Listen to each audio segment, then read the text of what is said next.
12 ज्योतिर्लिंग का, ये 12 ज्योतिर्लिंग के मध्य में विराजमान ये वो कुबेरेश्वर बाबा की धरा है, ये वो कुबेरेश्वर बाबा की भूमि है, कुबेर भंडारी की वो धरा है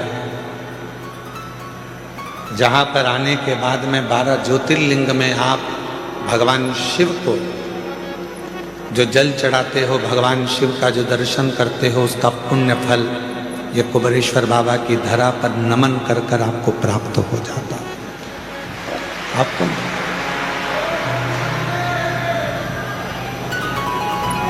अब यहां रहकर करना क्या क्या,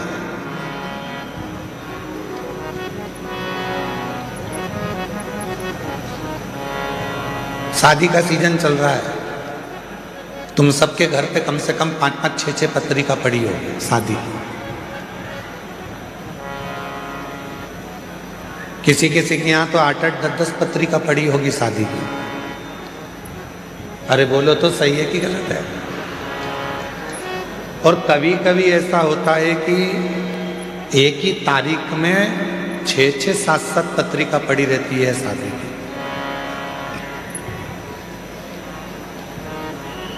बोलो री जी हाँ, सही है कि गलत है?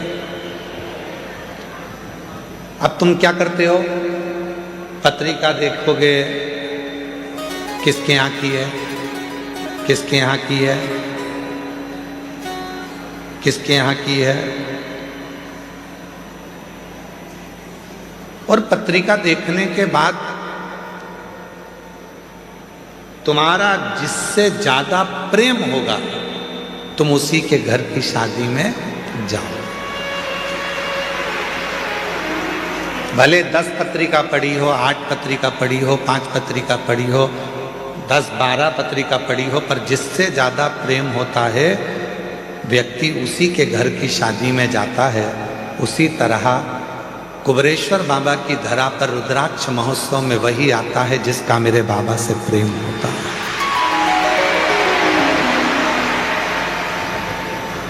बाबा जिसको प्रेम कर लिया, आपने बाबा से स्नेह करा, आपने बाबा से प्रेम करा, पर बाबा भी तो आपसे प्रेम करे।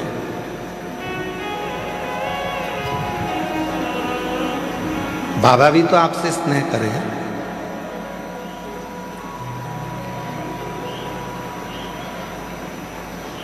तो जितने ये लाखों की संख्या में जो शिव भक्त बैठे हैं, 1 पंडाल, 2 पंडाल, 3 पंडाल, 4 पंडाल, 5 पंडाल, पीछे के 3 पंडाल, जितने जितने पंडाल में आप लोग बैठे हुए हो, आप सब ध्यान रखना, आप बाबा को कितना चाहते हो ये नहीं मालूम, पर आपको देखकर ऐसा लगता है कि मेरा भोले बाबा आपको बहुत चाहता है, आपको बड़ा स्नेह।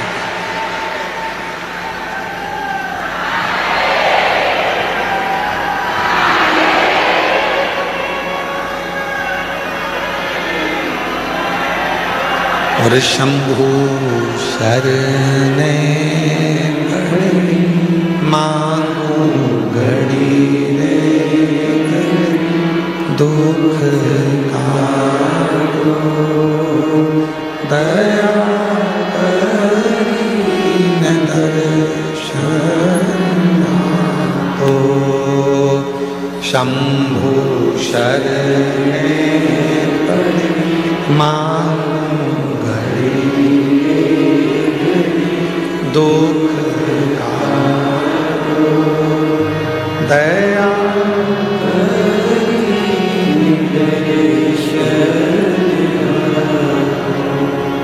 शिव आपसे प्रेम करते हैं, भगवान औघड़दानी आपसे स्नेह करते हैं।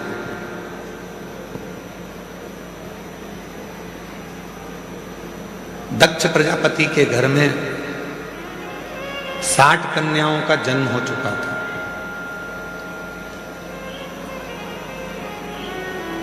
राजा दक्ष प्रजापति के घर में जब 60 लड़कियों का जन्म हो गया, 60 कन्याओं का जन्म हो गया, 60 कन्या के जन्म के बाद भी दक्ष प्रजापति ने भगवान माँ जगतजननी दुर्गा भवानी से प्रार्थना कर कर एक कन्या को और मांगा।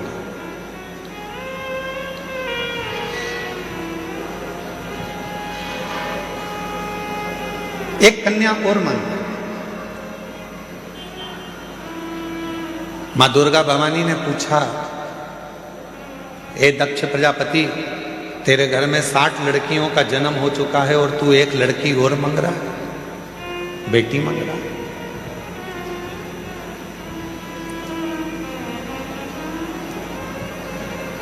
अभी हम कल डबरा की कथा पूरी करके फिर हम छतरपुर के बागेश्वर धाम गए थे। वहाँ पर भाई श्री रमेश भाई जी ओझा जी ने, पूज्य भाई श्री ने एक बड़ी सुंदर बात कही। पूज्य भाई श्री ने कहा,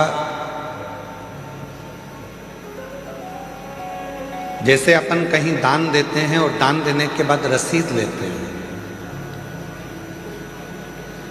कहीं डोनेशन दिया तो डोनेशन के बाद हम जो रसीद लेते हैं उस रसीद को देखकर हम बड़े खुश होते हैं कि हमने दान किया, हमने पुण्य किया। तो पूज्य भाई श्री कह रहे थे, पूज्य भाई श्री रमेश भाई जी ओझा जी अपनी वाणी में कह रहे थे कि जैसे दान करने के बाद रसीद मिलती है और उस रसीद को देखकर अपन खुश होते हैं, यदि परमात्मा की कोई रसीद देखना हो तुमको तो घर में जितनी बेटियां हैं उनका मुख देख लीजिए, वो परमात्मा के पुण्य की रसीद है।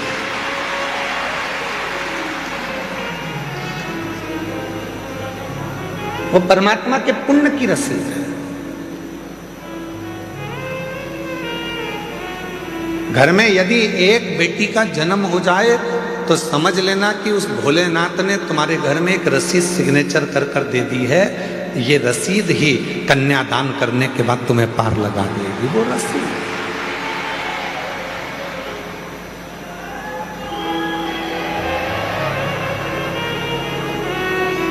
दक्ष प्रजापति के घर में 60 कन्याओं का जन्म हो गया, एक कन्या और मां जगत जननी दुर्गा भवानी से मांग रहे हैं और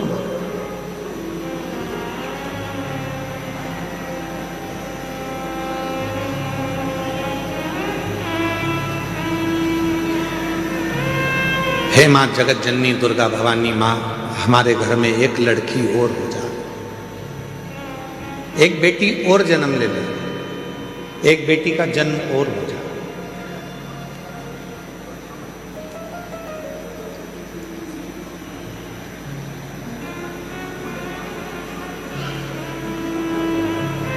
देवी जी ने पूछा, जगत जननी दुर्गा भवानी ने पूछा कि तुम्हारे घर में इतनी लड़कियां हैं,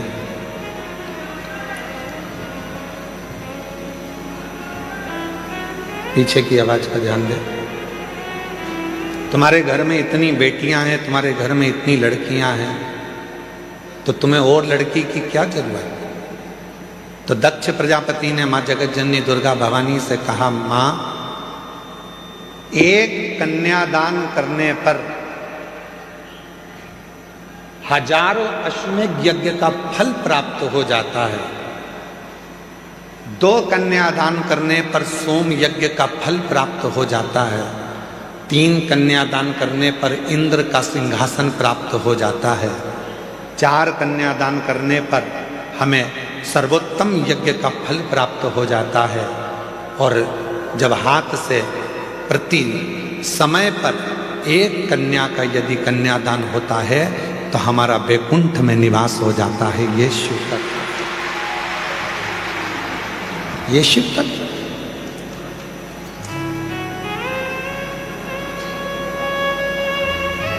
एक बेटी और दे दो। और दक्ष प्रजापति के घर में मां जगत जननी दुर्गा भवानी ने कहा कि बेटी ढूंढने के लिए कहाँ जाऊंगी या बेटी को खोजने के लिए कहाँ जाऊंगी, इसलिए मैं खुद तुम्हारे घर में, मां जगत जननी कहती हैं कि बेटी बनकर तेरे घर में आऊंगी, स्वयं तेरे घर में आऊंगी।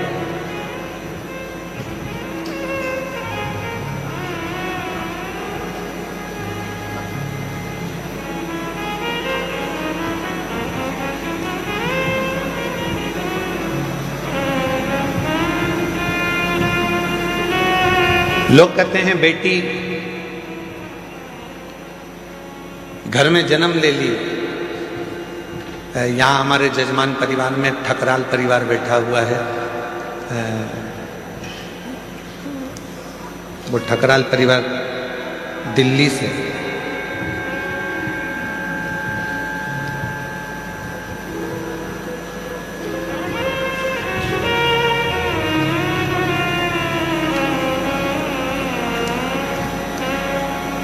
इस बेटी से एक हिम्मत लेना चाहिए।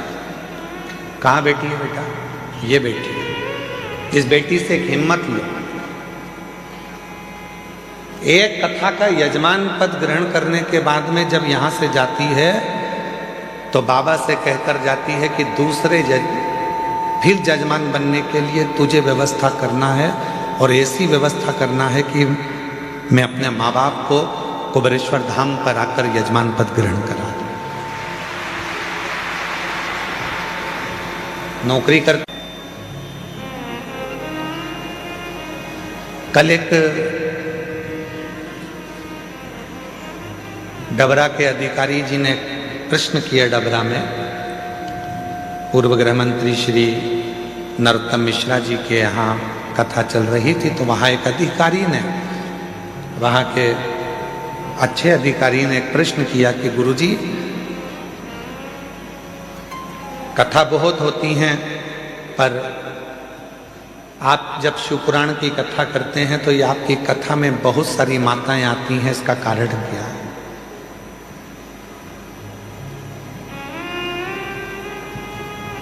इसका कारण क्या है? हमने कहा इसका केवल एक कारण है, ये हमको सुनने के लिए नहीं आती है। ये जब भी कथा के पंडाल में आती हैं तो ये सोचकर आती हैं कि मेरा भोले बाबा कुछ कहने वाला है, शंकर जी कुछ कहने वाले हैं, और शिव जी उस कथा को कहेंगे और मैं उस कथा को सुनूंगी, और जो वाणी निकलेगी वो मेरे लिए कल्याणप्रद होगी, वो मेरे लिए।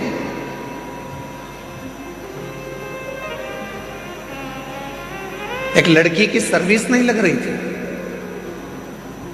एक माँ बाप पत्र है,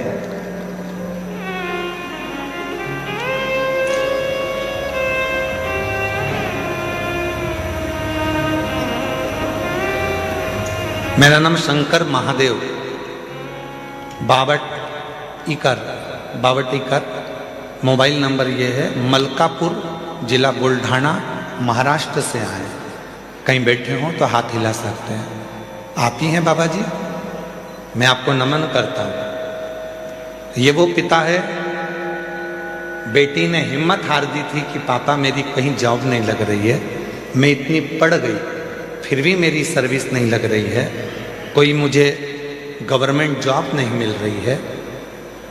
पिता ने अपनी बेटी से कहा कि वो सीहोर वाला बाबा कहता है कि मेहनत को 4 गुना कर, रात दिन एक कर दे, फिर एग्जाम दे। और बाप ने संकल्प लिया था कि मेरी बेटी की जैसी नौकरी लग जाएगी, जहां भी शिवपुराण की कथा होगी पैदल जाऊंगा। यवतमाल महाराष्ट्र से जैसे ही बेटी की सरकारी नौकरी लगी और वह बाप पैदल चलकर यवतमाल महाराष्ट्र से यहां पहुंचा है। आओ बाबा जी, आ जाओ, आप आ जाइए। मलकापुर जिला बुल्ढाना महाराष्ट्र से पैदल चलकर आए, और आज से नहीं निकले हैं, कम से कम 10 दिन 15 दिन पहले के निकले हैं। धीरे धीरे धीरे धीरे शिव का नाम लेते लेते, शंकर का गुणगान करते करते करते करते यहां तक पहुंचे। विश्वास,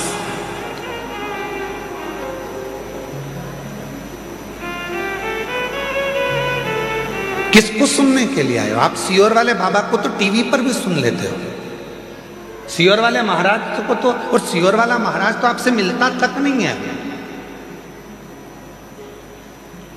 इसीलिए आप लोग कथा के मंडप में भी आते हो, कुबेरेश्वर धाम पर आरती होती है तो उसमें सम्मिलित हो जाते हो कि किसी न किसी रूप में दृष्टि तो पड़ जाएगी, मिल तो जाएंगे, देख तो लेंगे।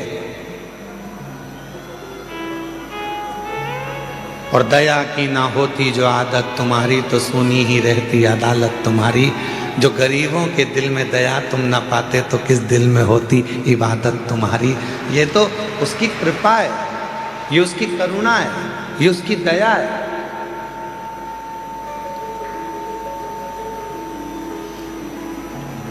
ये शिव की उदारता है। एक बेटी तुम्हारे घर में यदि है और उस परमात्मा से कहना, और फिर निवेदन करूं मेरी जीजियों, बेटे के जन्मदिन पर तुम फटाके फोड़ो चाहे ना फोड़ो, बेटे के जन्मदिन पर तुम नगाड़े बजाओ चाहे ना बजाओ, पर बेटी तुम्हारे घर में जन्म ले तो उस दिन खूब खुशियां मनाना कि मेरे घर में मेरे परमात्मा ने एक बेटी को भेज दिया।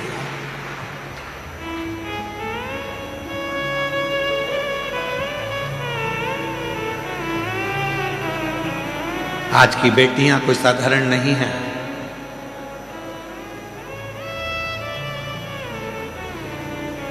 जो भारत की भूमि के लिए तत्पर आगे बढ़कर मिसाइलों को दागती है,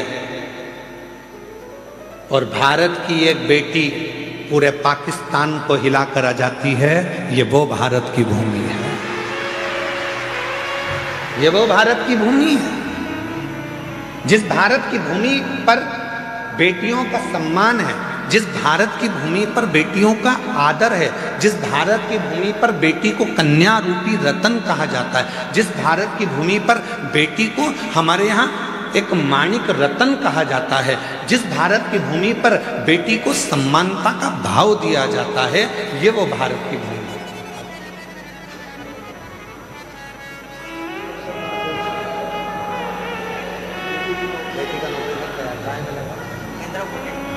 दया की ना हो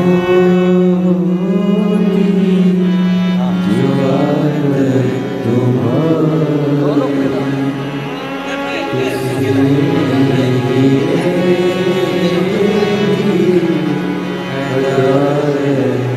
इस पिता के लिए जोरदार ताली बजाओ। बेटी का जॉब लगा तो यवतमाल महाराष्ट्र से पैदल चलता चलते कुबेरेश्वर धाम।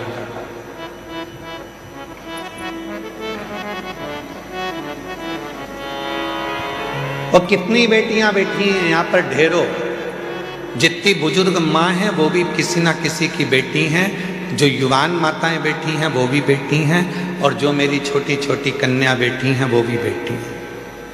कितनी बेटी।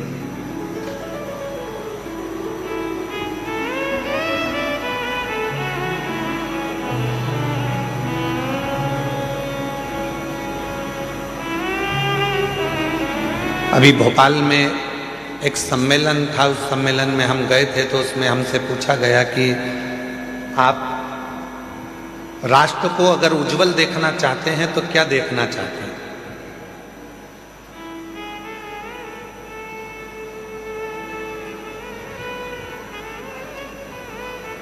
एक कार्यक्रम था, उसमें हमसे पूछा राष्ट्र को आप उज्जवल देखना चाहते हैं तो क्या देखना चाहते हैं। तो हमने कहा हम ये देखना चाहते हैं, अभी तक नारा था बेटी पढ़ाओ बेटी बढ़ाओ, हमसे कोई पूछे तो हम भी एक नारा देना चाहते हैं, बहू पढ़ाओ और देश बचाओ।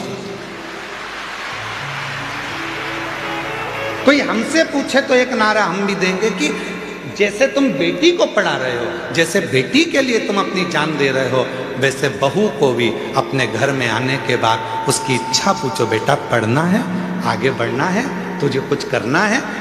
जैसे बेटी के लिए हम तत्पर हैं वैसे बहू के लिए भी तत्पर। बहू के लिए, वो भी तो बेटी है हमारी। एक सुंदर चरित्र है अशोक सुंदरी का। अशोक सुंदरी जी की उम्र थी 9 वर्ष। भगवान शंकर मां पार्वती की सुपुत्री अशोक सुंदरी 9 वर्ष की थी। काशी में भ्रमण कर रही थी क्योंकि काशी उनको प्रिय था।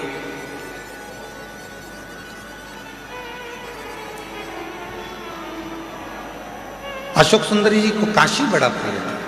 काशी में रह रही थी, काशी में भ्रमण कर रही थी, और भ्रमण करते करते काशी की धरा पर अशोक सुंदरी एक दिन बाबा विश्वनाथ जी के पास में पहुंच गए, अपने पिताजी के पास। जब जाकर देखा तो पिताजी तो तप साधना में लीन थे। अशोक सुंदरी ने देखा कि पिताजी तो तप साधना में लीन है, अब मैं किसके पास जाऊं? तो अशोक सुंदरी फिर दौड़ लगाई, अपनी मां को खोजने लगी, माता पार्वती जी। उस समय पर मां जगतजननी जगदम्बा अंबा माता पार्वती मैया असुरों का संहार करने के लिए गई थी। मां जगतजननी को ढूंढ, पार्वती जी मिलती नहीं। अशोक सुंदरी आखिरी में ढूंढते ढूंढते श्री गणेश जी महाराज के पास में गई, गणेश जी भी नहीं मिले। षडानंद कार्तिकेय जी के पास गई, षडानंद कार्तिकेय भी नहीं मिले।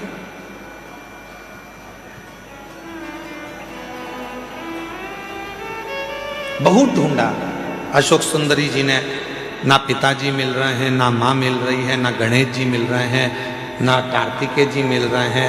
आखिरी में अशोक सुंदरी एक स्थान पर एक वृक्ष के नीचे बैठ गई, मौन होकर। और जो बात हमने आपसे पहले भी कही, आज फिर कहते हैं, जब तुम्हारे मन में अशांति उत्पन्न हो, जब तुम्हारे मन के अंदर बहुत ज़्यादा टेंशन हो, अशांति हो, चिंता हो, डिप्रेशन हो, कहीं मत जाओ।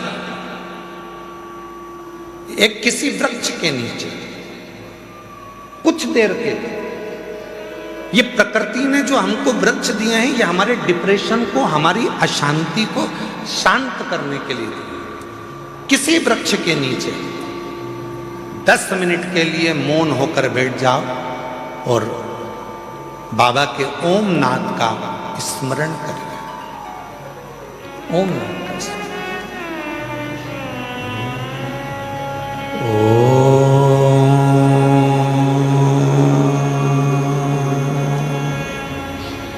जब हम ओम नाद का स्मरण करते हैं किसी वृक्ष के नीचे बैठकर, तो प्रकृति के देव भगवान देव अधिदेव महादेव हमारे ऊपर दृष्टि देते हैं, हमें देखते हैं।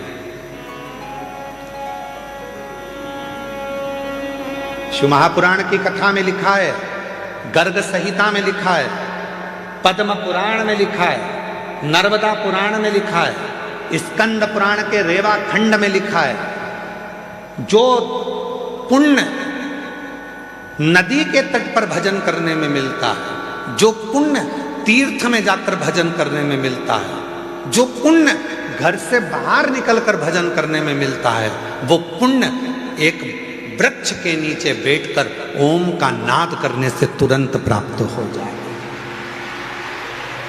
वो पुण्य प्राप्त हो।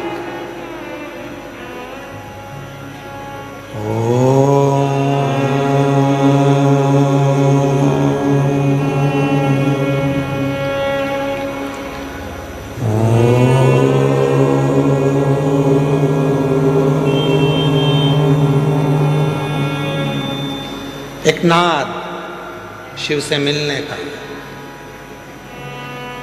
आप भी एक बार उच्चारण करिए, अपने नेत्र को धीरे धीरे बंद कर कर, पीठ को एकदम सीधा कर कर,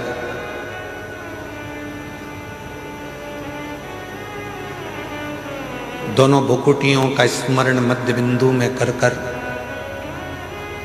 इस ओम को लंबी गूंज के साथ अपने मुख से उच्चारण करिए।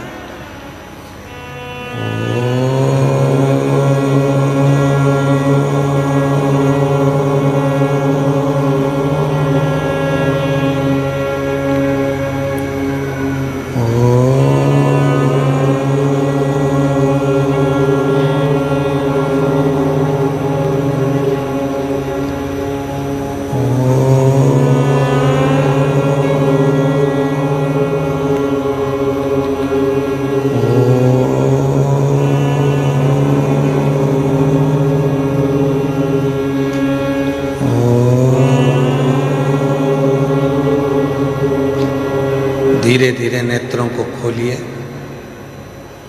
स्मरण करिए देवाधिदेव महादेव के किसी वृक्ष के नीचे बैठकर शिव हमको देख रहे हैं और हम उस शिव को महसूस कर रहे हैं। ऐसा लग रहा है कि हमारे पास में हमारा देव अधिदेव महादेव कुबेर भंडारी स्वयं आकर खड़ा हुआ है। वो नाद है, वो अशोक सुंदरी ने ओम का उच्चारण करा, अशोक सुंदरी ने नाद किया ओम का। शिव पुराण की विद्येश्वर संहिता कहती है, स्कंद पुराण का रेवा खंड कहता है, किसी वृक्ष के नीचे बैठकर जब हम लंबी श्वास लेकर ओम का उच्चारण करते हैं तो महादेव हमको देखते जरूर हैं। और वही हुआ, जैसे ही अशोक सुंदरी ने काशी में बैठकर ओम नाद करना प्रारंभ करा, शिव जी की दृष्टि पड़ी तो इतने में भगवान शंकर तो तप में लीन थे और अशोक सुंदरी उनको महसूस कर रही है कि मेरे पिता आए।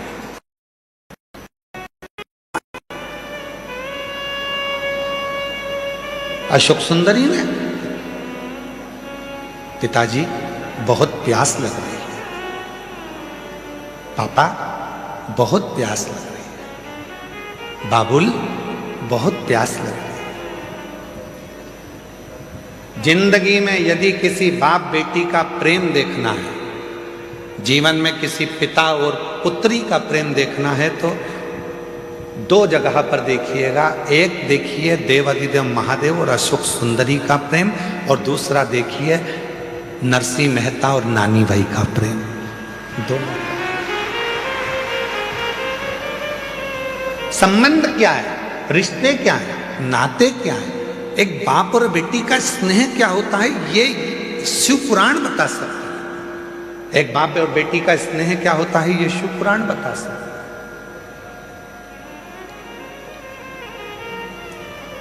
पिताजी मुझे बहुत प्यास लग रही है, बहुत प्यास लग रही है। पिताजी तो तप में लीन थे, कुछ बोले नहीं है, बस प्रकट हो गए, बोले कुछ नहीं, केवल प्रकट हुए। बहुत तेज प्यास लग रही है पिताजी। पिताजी कुछ नहीं बोले। थोड़ी देर बाद अशोक सुंदरी ने देखा कि मेरे पिताजी की जटा में से टप टप टप टप करते हुए जल बह रहा था। अशोक सुंदरी को लगा कि गंगा मैया सिर पे है तो वो पानी बहा रही है, मैं क्यों ना इस जल को पी लूं। और तुरंत अशोक सुंदरी ने पिताजी के कंधे पर जाकर लिपट गई और लिपट कर अशोक सुंदरी ने अपने मुख को ऊंचा करा और शिव जी की जटा से, भगवान शंकर की जटा से जो बूंद बूंद जल टपक रहा था उसको अशोक सुंदरी ने पीना प्रारंभ कर दिया।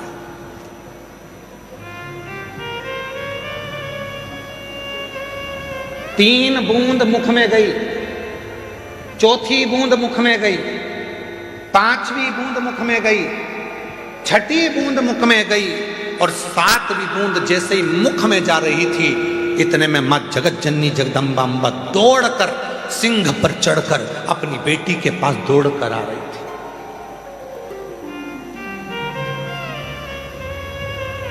जगत जननी जगदम्बा अम्बा दौड़कर, सुंदरी सुंदरी सुंदरी सुंदरी अशोक सुंदरी सुंदरी सुंदरी, क्या बोल रहे। शिवजी ने देखा कि पार्वती जी इतनी जल्दीबाजी में कहां से आ गई, तो पार्वती जी को देखकर शंकर भगवान तुरंत पूछा, क्या हो गया पार्वती, जो तुम इतनी चिल्लाती चिल्लाती अशोक सुंदरी सुंदरी सुंदरी अशोक सुंदरी सुंदरी सुंदरी अशोक सुंदरी करती हुई आ रही हो, क्या हुआ।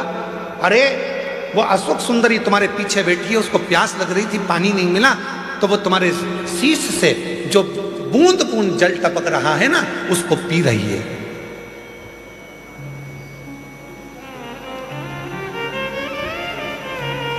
पार्वती जी बोली वो बूंद बूंद जल को पी रही है। शिवजी बोले तो गंगा ने तो जल नहीं टपकाया, गंगा ने तो एक बूंद जल नीचे नहीं गिराया। पार्वती ने पूछा, वही तो मैं बोल रही हूं कि गंगा तो आपकी जटा में बंद पड़ी हुई है, वो बूंद बूंद जल जो टपक रहा है वो जल नहीं है, तुम्हारे गले में जो वासुकी नाग पड़ा हुआ है उस नाग का जहर वो उगल रहा था, वो उगला हुआ जहर मेरी बेटी के कंठ में जा रहा था।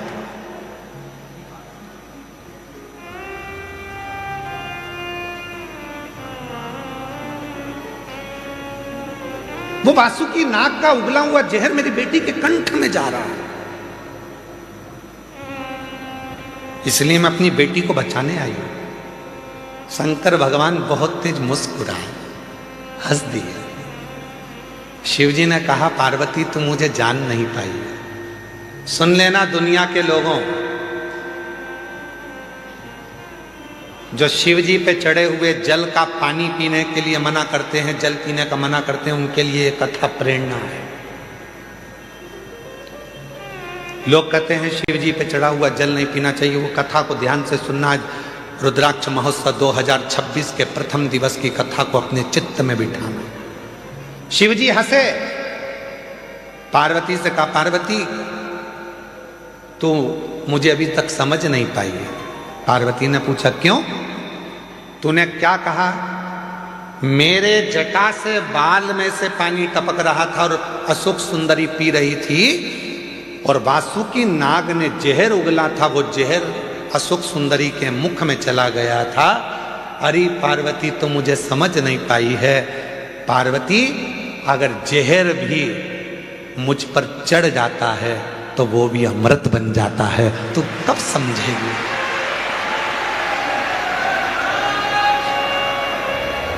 दुनिया के लोग कहते हैं शिव जी पे चढ़ा हुआ जल नहीं पीना चाहिए, उनके लिए यह अशोक सुंदरी और काशी का संवाद कहता है कि शंकर भगवान के जटा में गले पर कालिया विष अपना, वासुकी नाग अपना विष उगल रहा था और वो विष जटा में से टपक रहा था, जिनको अशोक सुंदरी ने पी लिया था। पार्वती तू मुझे समझी नहीं है।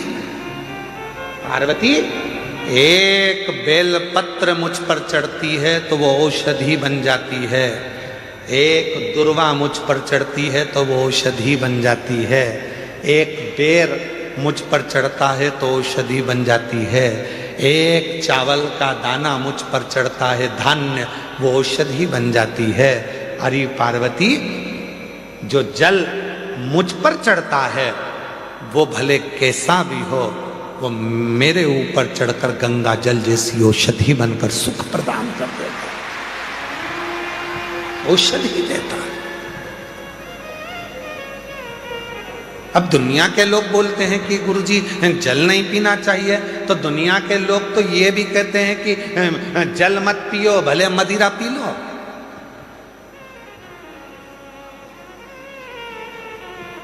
दुनिया के लोग तो बड़े बड़े अच्छे अच्छे हीरो भी गुटखे का प्रचार कर रहे हैं, खा लो गुटखा।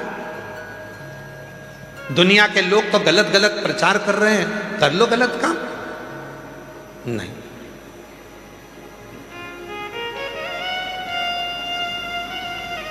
शिव कथा कर रहे हैं, भगवान देव अधिदेव महादेव पर। हम तो यहां तक कहेंगे, डबरा की कथा में कहा था, आज फिर कह रहे हैं, 3 दिवसीय डबरा की कथा में कहा था, यदि तुम्हारे पास में देने के लिए शिव जी के कुछ भी नहीं है, कुछ भी तुम्हारे पास में नहीं है मेरी जीजियों, मेरे जीजाओं, मेरी बेटियों, मेरे बेटाओं, क्योंकि भगवान शंकर प्रकृति के देवता हैं। शिव जी को ना तुम्हारा धन चाहिए, ना वैभव चाहिए, ना दौलत चाहिए, ना तुम्हारी सत्ता चाहिए। शंकर भगवान को देने के लिए कुछ भी नहीं है, तो बस उसको दर्शन कर लो, नेत्रों से निहार लो, उस शिवलिंग का दर्शन करो, वो तुमको सुख देगा, सुख देगा।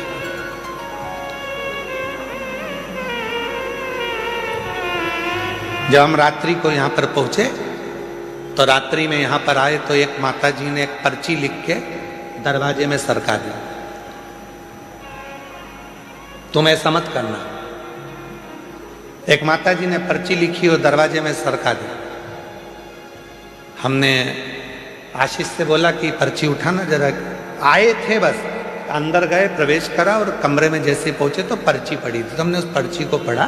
तो उस पर्ची में हमने कहा, आशीष जरा पर्ची उठाओ। पर्ची उठाई तो उसमें लिखा था कि कंकर शंकर शिला के हम जल नहीं चढ़ा पाएंगे, तो हम दूर बैठ के भगवान की पूजन करें, आराधना करें, चलेगा? हमारा निवेदन है, लाइक चाहते हो तो डीपी के पास जाने की जरूरत नहीं है, कनेक्शन तुम्हारे पास में है। तुम जहां बैठकर कंकर शंकर की धरा पर उस शिव को याद करोगे, वो वहीं आकर दर्शन देगा। जहां तुम बैठे हो, जहां तुम हो।